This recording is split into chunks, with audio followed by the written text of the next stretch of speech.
ಪ್ರಿಯ ವೀಕ್ಷಕರೇ, ಬೆಳಗೆರೆ ಪಬ್ಲಿಕ್ ನ್ಯೂಸ್ಗೆ ಸ್ವಾಗತ. ನಾನು ಸುರೇಶ್ ಬೆಳಗೆರೆ. ವಿಶ್ವ ಮಟ್ಟಕ್ಕೆ ಲಿಂಗಾಯತ ಧರ್ಮವನ್ನು ಸಂಘಟಿಸುವ ನಿಟ್ಟಿನಲ್ಲಿ ಯಾವುದೇ ಒಳ ಪಂಗಡ ದಾರಿ ಎನ್ನುವ ಲಿಂಗಾಯತ ವೀರಶೈವ ಒಂದೇ ಎನ್ನುವ ಚಿಂತನೆಯಲ್ಲಿ ಸಂಘಟಿತರಾಗಬೇಕು ಎಂದು ತಪೋವನ ಹಿರೇಮಠದ ಡಾಕ್ಟರ್ ಶ್ರೀ ಶಿವಾನಂದ ಶಿವಾಚಾರ್ಯ ಸ್ವಾಮೀಜಿ ಹೇಳಿದರು.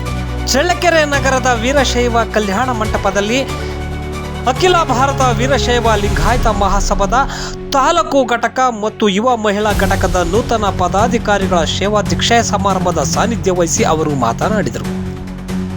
ಅಖಿಲ ಭಾರತ ವೀರಶೈವ ಲಿಂಗಾಯತ ಮಹಾಸಭಾದ ರಾಜ್ಯಾಧ್ಯಕ್ಷರಾದ ಡಾಕ್ಟರ್ ಶಂಕರ್ ಮಹಾದೇವ ಬಿದ್ರಿ ಮಾತನಾಡಿ, ವಿಶ್ವದಲ್ಲಿ 5 ಕೋಟಿ ಜನಾಂಗ ಇರುವ ವೀರಶೈವ ಲಿಂಗಾಯತ ಸಮಾಜಕ್ಕೆ ಉನ್ನತ ಸ್ಥಾನಮಾನ ಸಿಗುತ್ತಿಲ್ಲ.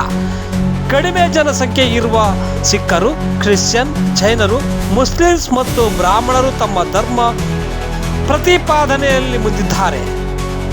1975ರ ಕಾಲಾವಧಿಯಲ್ಲಿ ಇದ್ದಂತಹ ವೀರಶೈವ ಲಿಂಗಾಯತ ಸಮಾಜದ ಬೆಳವಣಿಗೆ ಮತ್ತು ಹೊಂದಾಣಿಕೆ ಪ್ರಸ್ತುತ ಕಾಣುತ್ತಿಲ್ಲ ಎಂದರು. ಶಾಸಕ ಟಿ ರಘುಮೂರ್ತಿ ಮಾತನಾಡಿ, ಜನಾಂಗದ ಪ್ರತಿಯೊಂದು ಕಾರ್ಯಕ್ರಮಕ್ಕೂ ಸರ್ಕಾರದ ಅನುದಾನ ನಿರೀಕ್ಷೆ ಮಾಡುತ್ತಿಲ್ಲ.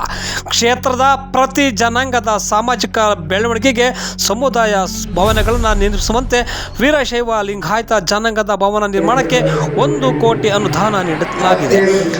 ಜನಾಂಗದ ಬಹು ವರ್ಷಗಳ ಪ್ರಯತ್ನದಂತೆ ಅಶ್ವಾರೂಢ ಪ್ರತಿಮೆ ಸ್ಥಾಪನೆ ಕಾರ್ಯಕ್ರಮಕ್ಕೆ ಆರ್ಥಿಕ ನೆರವು ನೀಡಲಾಗುವುದು ಎಂದು ಭರವಸೆ ನೀಡಿದರು.